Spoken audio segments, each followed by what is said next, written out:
You are listening to the Lucha Central Podcast Network. And now, Lucha Central Weekly.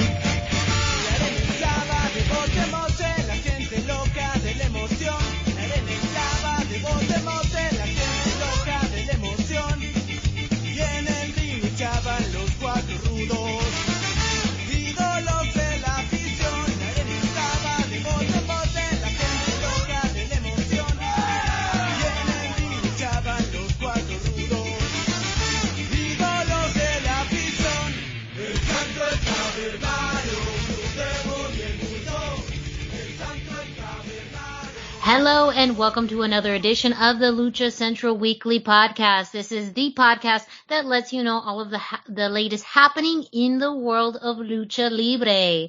Each and every week we give you what's happening in the world of Lucha Libre with promotions based in the U.S. as well as Mexico-based and luchador-related news. And, well, as you can tell, I'm doing this a little bit off the cuff because we have a different format this week. This is Miranda Morales, and, of course, I'm being joined by my two co-hosts. Introducing first, he is the dashing one, Mr. Dusty Murphy. Dusty, how are you? I'm doing fantastic. How are you doing, Miranda? I am doing great. And with that, we have the third member of this trio, and that's who? Who? It is the one and only Brendan Barr. Hey, how we doing? Doing great. Yes, this is our Christmas edition of the show. Of course, the Lucha Central Weekly podcast. Well, you can find on luchacentral.com and also all of your favorite podcast streaming platforms, including Spotify, Google Play, iTunes, Podbase, Speaker, and much, much more. And of course, with our partners over at thechairshot.com.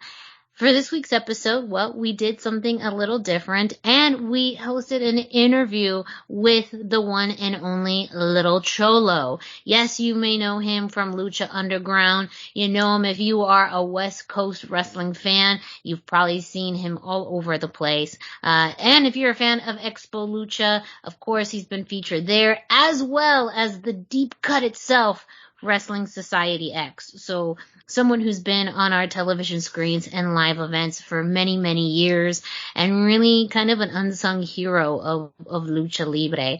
Before we jump into the interview, guys, I just want to get your thoughts on some key things that you picked up on the interview, or key things that fans should listen to on this interview with Lil Cholo. And Dusty, I'm going to have you go first.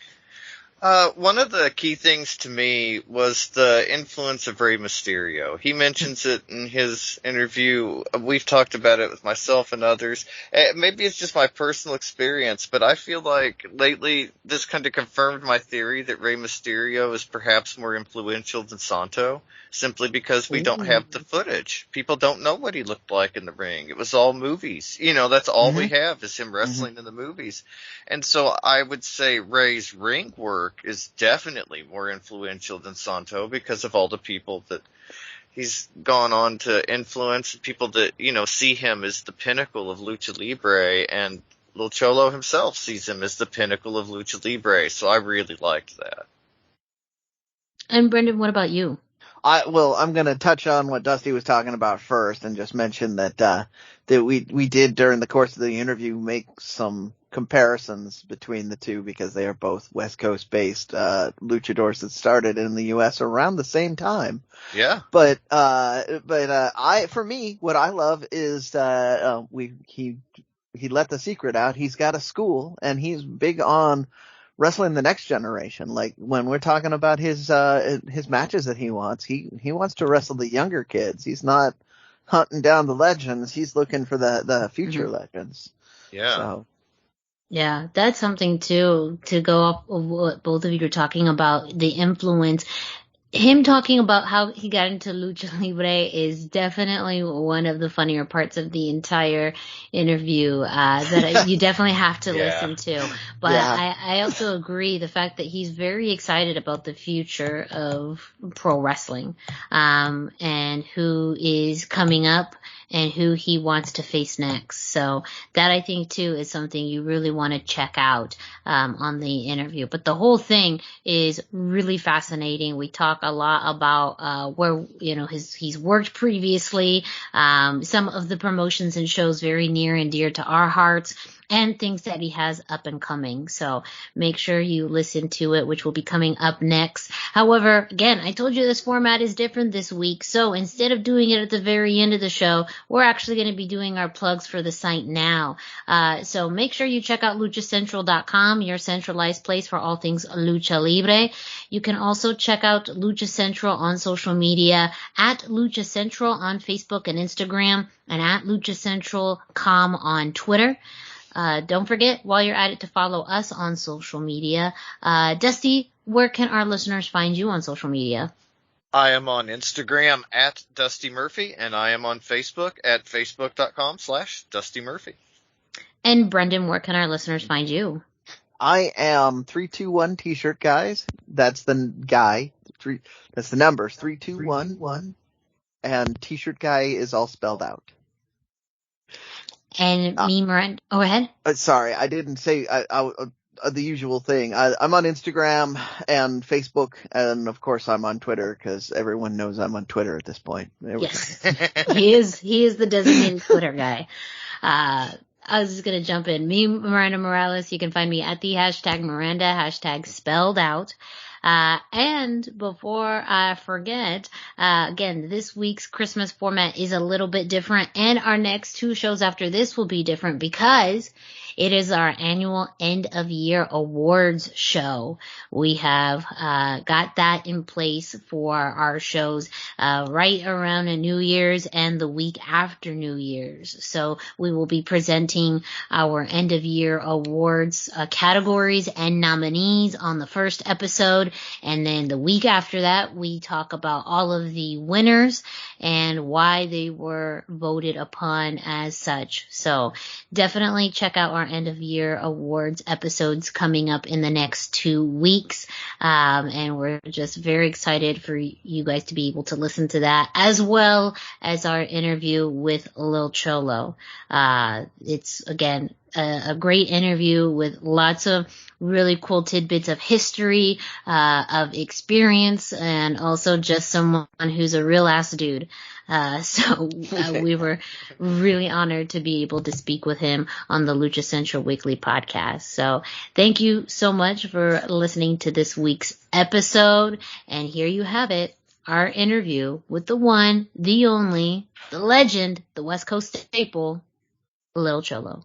Why should you visit thechairshot.com? Thechairshot.com is your home for hard-hitting reviews, news, opinion, and analysis with attitude. Why?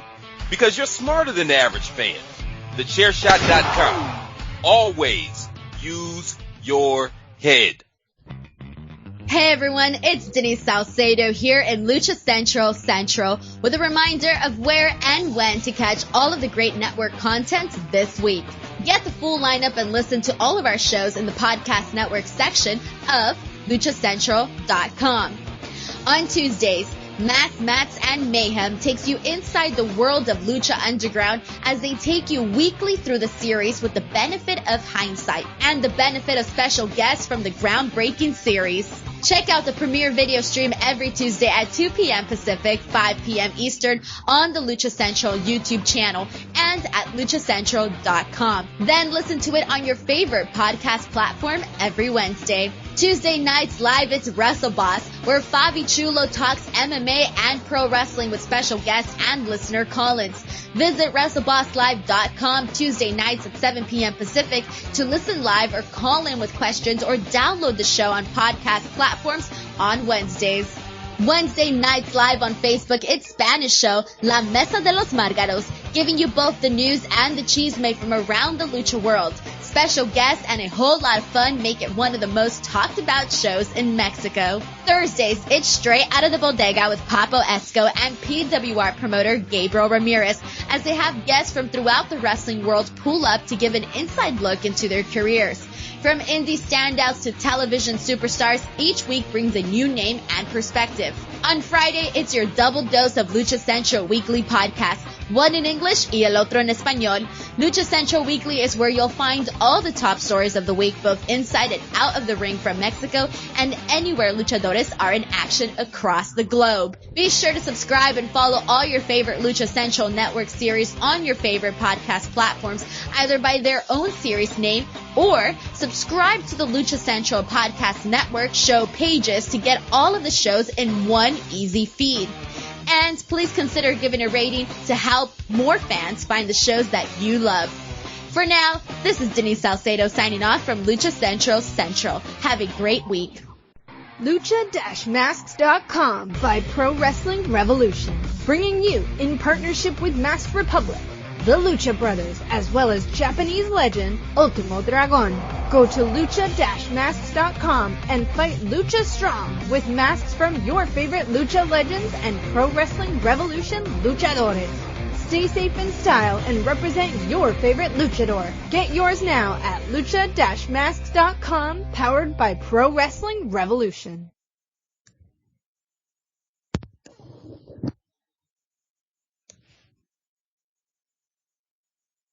Hello and welcome back to the Lucha Central Weekly podcast. This is the podcast that lets you know all of the latest happening in the world of Lucha Libre. This is Miranda Morales being joined by Dusty Murphy and Brendan Barr. And today we have a very special interview for all of you listeners. He is a veteran wrestler known for his work and influence in the Southern California independent scene. He has been featured on Lucha Underground, where he's gone by a few different names, Mr. Cisco and Mala Suerte, and also a show close to our hearts, A Deep Cut, Wrestling Society X. He's also wrestled for Vendetta Pro, Venue Wrestling Entertainment, Board Promotions, GCW, PCW Ultra, and of course Masked Republic's own Expo Lucha. He is one half of the Lucha Homies with Mariachi Loco. He is known as El Mero Mero himself. Please welcome to the show, Lil Cholo. Thank you so much for being on today's show. Wow, with an intro like that, man, I don't even know how we can go forward. Oh, we got the questions lined up for you. We are all very big fans, especially us here out on the West Coast. You mean very, very much to us out here. You represent the West Coast with pride. So thank you so much for your time today. Thank you very, very much for having me. But man, like I said, that intro is, man, I wish you could announce me all over the place. We can arrange that. I'll give you my rates. We'll work on this. We'll talk about it later. But first, straight to business. You know, as someone, as I mentioned, you have really been a staple out here on the West Coast. You've been really instrumental in the California independent scene and in Lucha Libre. So can you share with our listeners more about how you got started in pro wrestling, but especially Lucha Libre? What are some of your earliest memories, and how did that turn into a wrestling career? You know what? Long story short, I didn't really watch Lucha Libre until around 93, 94. And that's when I really got into it. I had never seen any masked characters before then. I had seen like Santo and Blue Demon and stuff like that in movies, but I never really watched Lucha Libre outside of that. I had always been a fan of like WWF growing up as a kid. But yeah, right around 94 is when I got into it, and I just kind of just stuck with it pretty much all the way up until I debuted in October of 1998. 98. Wow. Yeah, very cool. October 28th, 1998. Whew. How did you get started in training and stuff back then? Like, this is before the internet was really around. Like, how did you? Yeah. I had no idea how to even get into wrestling. I didn't know that schools existed or anything like that. I actually ran into he was a buddy of mine in middle school, and I saw him walking around school with a wrestling T-shirt on, and it had Perro Aguayo's face on it. And I recognized the face, and I said, hey, you like wrestling? And he's like, yeah. And I was like, oh, that's pretty dope. And he's like, my dad is a wrestler. And I was like, man, get out of here. Your dad ain't no wrestler. Especially around here. I'm like, your dad ain't no wrestler. And then I just kind of blew it off. I happened to be going to the swap meet, which is the Anaheim Indoor Marketplace, kind of a famous place around here in Orange County. And I saw a sign that said free lucha libre. And I was like, what? I'm going to go check this out. So I went and I sat down in the front row and I'm watching the show. And I'm just like, I didn't know how to react. I was like, this is the first time I'm seeing something like this in person. It was something not like what you would see on TV during that time. And sitting there enjoying it, and I feel a tap on my shoulder, and it was my buddy from middle school. And I turned around like, hey, what are you doing here? And he's like, what are you doing here? I just came to check out the show. And he's like, oh, well, my dad owns this. And I was like, what? Oh, nice. And I was like, no. And he's like, you want to meet him? And I was like, sure. And he introduced me to his dad, who was his dad being Martin Marin, one of my first original trainers. Yeah. And he introduced me to him, and he goes, oh, I hear you're a big fan of wrestling. I was like, for sure I am. And he goes, yes, sir. He goes, well, we have a wrestling school here, and we charge this much and this much. And honestly, I couldn't afford it. I told him, you know what, I'm going to have to talk to my parents about it, but we'll see what we could do. And he told me straight out that day, he goes, you know, I can see it in your eyes that you really want to do this. And if you come and help out at the shows, then, you know, I'll give you a break on the training. And I was like, all right, cool. And then when can I start? And he's like, next week.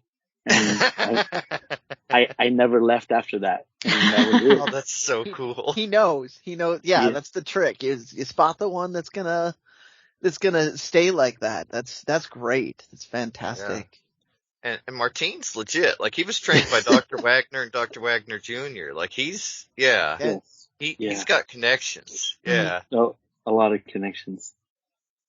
Oh, and that was pretty cool. You knew he had to be going the lucha route if he's running a lucha libre show in the Southern California area. Yeah. Exactly. And there wasn't a lot of lucha libre promotions around that time around here. And it was crazy. That's where that actual first show on his show was the Fallen Angels, Christopher Daniels. And wow, that's so cool. I looked at him and I was like, who is this wannabe Shawn Michaels looking dude? Back when he had hair? He had hair and everything. Oh my gosh. Yeah. And he walked out and he was strutting and stuff. I even told Chris about this story, and he goes, oh man, my haircut. And I was like, yeah, he was rocking a mullet, you know, and it was pretty cool. So we got what you did from school. Did you stick with Lucha Libre after that when you started to try and break out into the indies, or did you kind of just go wherever you could?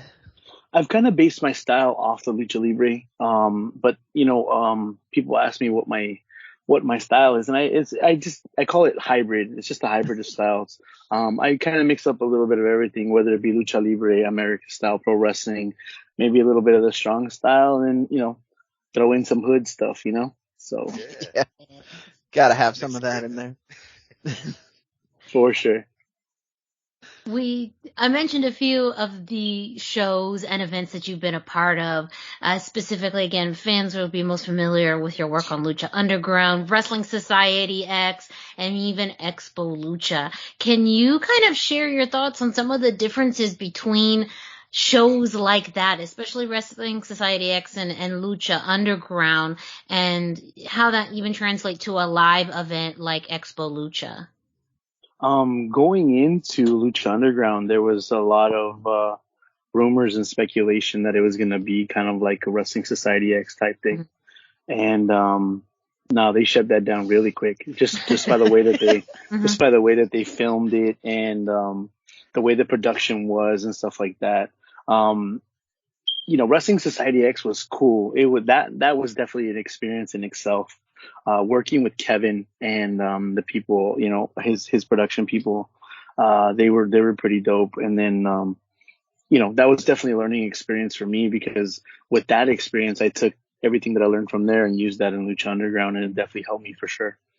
But going on to the live event stuff, I really wish Lucha Underground would have taken more advantage of what they were doing on TV to actually put out a live event, live event product, because that was definitely something that was missed out on for sure. Yeah, that was. Go ahead, Dusty. How were you approached to appear on Lucha Underground?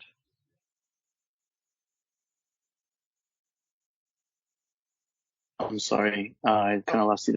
That's okay. You're good. How were you approached to appear on Lucha Underground? I actually got the call directly from Krista Joseph. I don't know. I'm not sure if you really know who Krista Joseph is. He was one of the guys. He used to write for WWE. He was known as Big Dick Johnson in WWE, and he had given me the call, and he had told me that Chavo Guerrero had recommended me, and when me and Chavo had kind of hooked up, like we linked up earlier on in that year, and they had asked him if he knew anybody out here on the West Coast that he'd be willing to put trust in to recommend, and he threw my name out there. So that's when I got the call from Chris. Very cool.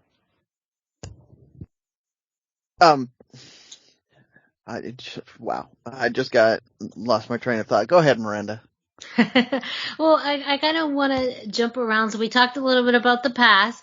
I want to jump into the future because you are working right now with Venue Wrestling Entertainment, and you will be kicking off 2022 off right with their New Year's relaunch show on January 7th.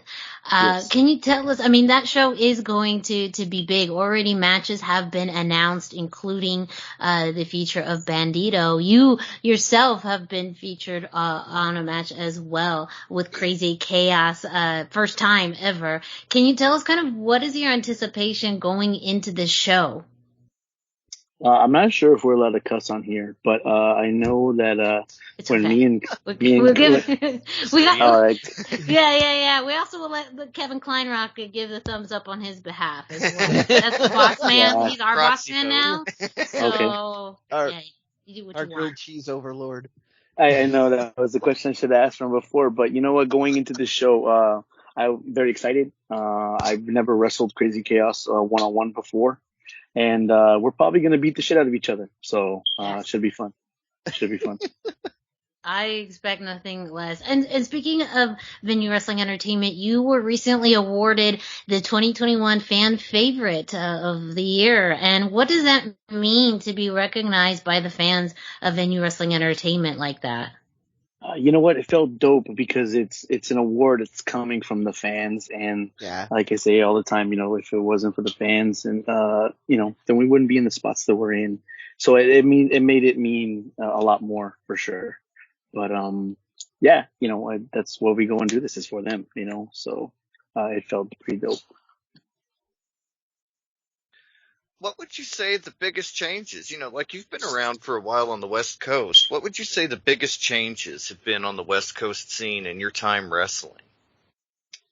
You know, the biggest change is definitely the size in the wrestlers. It's definitely for sure. When I first started, the sizes of the wrestlers compared to me when I first started, I was definitely the smallest guy around. Definitely the lightest guy around. You can't tell by the way I look now, but yeah. Cause you're like 20 years old. I know you just celebrated a birthday. You're still pretty small, correct? You're not even old enough to drink. Thank you so much. Hey, you were just making my day today. That's what the facts are telling me. Sorry, go ahead. That's what we're here for. When I first started, and I know I have some pictures online on my IG or whatever, but I was maybe like 110 pounds soaking wet when I first started wrestling. So compared to, you know, to everybody else, everybody was like 6 foot tall, 6'2", like 245, 275. I was definitely getting tossed around like a rag doll, but you know, those are like pretty much the major differences from what I've seen now. A lot of the guys that are now definitely a lot shorter. Some are built, some are not, but I think that's probably the major difference around that has changed over the past years. All right, so since we're kind of looking a little bit back and a little bit ahead, let's go with an easy one that you get a lot.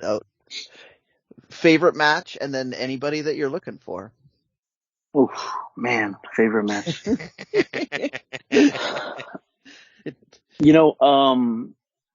The way I look at it, I like every match because as long as I come out of every match not getting injured and being able to do another one, I think that's pretty dope, and yeah. I like those type of matches.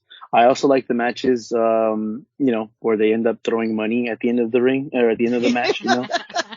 Yeah, everybody's got to like those. Those are pretty cool, and you know what? Those just make it feel so much special because it's like a way of tipping us in a way, but it's like showing us that they really enjoyed what we did that night, and that really means a lot. But as far as favorite match goes, I'm probably gonna have to say which was my dream match, my ultimate bucket list, and it was the goal that I set going into wrestling, especially after seeing this man. He became my idol since I was a little kid. And I told myself I either want to wrestle with or against him. And that was my match with Rey Mysterio Jr. Yeah. Very cool. It's so influential in Lucha and to the American audience. But I feel like you've also seen that from really the ground level with your training through the promotions you've worked for. And also there's a lot of parallels with both of you repping the West Coast the way that you do. Yeah. Absolutely. Both of you are West Coast staples. We got to keep it 100. And, I'm from Orange County and from the West Coast. And, everything I do is for my West Coast peeps, and even when I travel outside the West Coast, when we go out to the East, we got to show them how it's done. We got to show them how we do it out here. And we're going to do that till we can't do it no more. Yes. I mean, I just got to pop myself here and be like, why is West Coast wrestling the best wrestling? I feel like it's so underrated and undervalued compared to other scenes out there. But what do you think people are missing out in West Coast wrestling? Oh man, I think they really need to give it a chance. That's what I really think they need to do. It's when you first start watching it, it's like, this is what we're used to. So they're like, oh, this is what we like and that's what we're used to and that's it.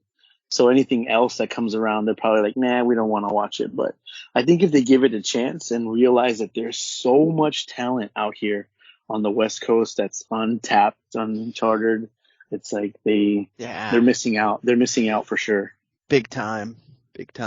So when you mentioned leaving the West, so when you go out away from the West Coast, are you able to just turn that into being like a little bit of because you might not have noticed, but you have kind of this bad guy heat anyway. Do you turn that as part of the bad guy kind of aura you've got? Are you saying I look pretty mean? I'm saying you might have built a reputation. Gotcha. No, you know what? You just play one on TV, right? Yeah. You know what's funny is that everybody tells me like, man, you look so mean, but you're so nice. and I don't know how to take that. Like, is that a compliment or should I be meaner or should I be meaner? I don't know, but yeah, everybody they always tell me it's like, you know what? We didn't want to approach you because you always look mad or you look no, just come up to me, say what's up. Like I'm cool. I'm human just like everybody else. So Cholo version of resting bitch face. They see this like. And yeah, they don't want to. Mean. But... Yeah, we all can't see it right now, but that was legit tough. Feel it. Yeah, but I do definitely take advantage of it sometimes, especially if like I'm working rudo or a heel out like in Texas or like New York. Like the New York fans, they hated me. They hated Good. Me. So bad. And I really didn't know why, because all I did was when I walked out to the crowd and I just said, fuck New York. And, So I didn't. You just spoke some truth. I mean, They don't what's like wrong that. with that? Apparently, they don't like it when you say "fuck New York." I don't know. Apparently that's a big deal, but Yeah, at the end of the night, I ended up losing my match, and I apologized to the crowd, and I said, you know what, I apologize. I didn't really mean to say, you guys suck or anything. But we had wrestled in the night before in Boston, and then I closed out with saying, yeah, the fans are way better in Boston than you guys. So that didn't go too well with them either. So Can't help yourself. It's all good. it is what it is. We talk about it on the show, but have you noticed there's a big difference between California lucha and Texas lucha? That like Texas Oh, yeah. lucha is more mat based and kind of a brawling style, and California lucha is more aerial based and a lot more, fancy, I guess, for lack of a better word. It's just like the food out there. It's just like the food. Yeah. When they come out to here and they're like, oh, we're gonna get some Mexican food, they think, oh, that ain't Mexican food. And then when we go out to Texas, we're like, oh, let's go get some Mexican food. It's like, that's not really Mexican food. So they have their version. They have a Tex-Mex version, and then we have our version. So I guess it's up to everybody's taste. Yeah. we really talked too about the importance and value of lucha libre as a cultural aspect of pro wrestling. What has lucha meant to you throughout your career? Man, it's meant so much. It's given me everything that I have. It's given me every opportunity that's ever come my way, and I'm so grateful for Lucha Libre. And that's pretty much it. Like, I'm just so grateful, and it's such a passionate style of wrestling.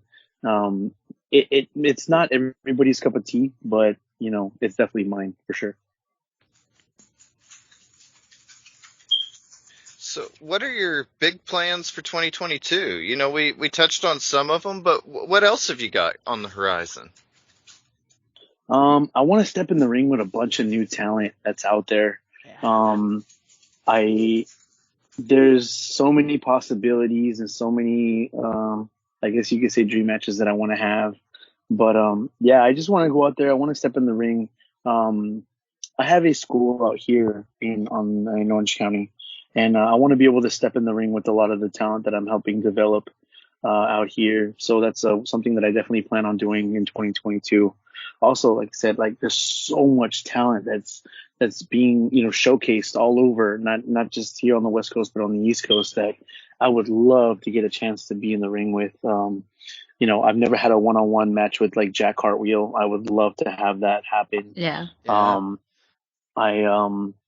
I'd love to be in the ring with Bandito. There's guys like there's a guy out there, I believe he's from Texas. I'm not really sure, but his name is ASF. He's one kid that I would definitely want to step in the ring with. Ultimately, like, I've always wanted to step in the ring with Homicide.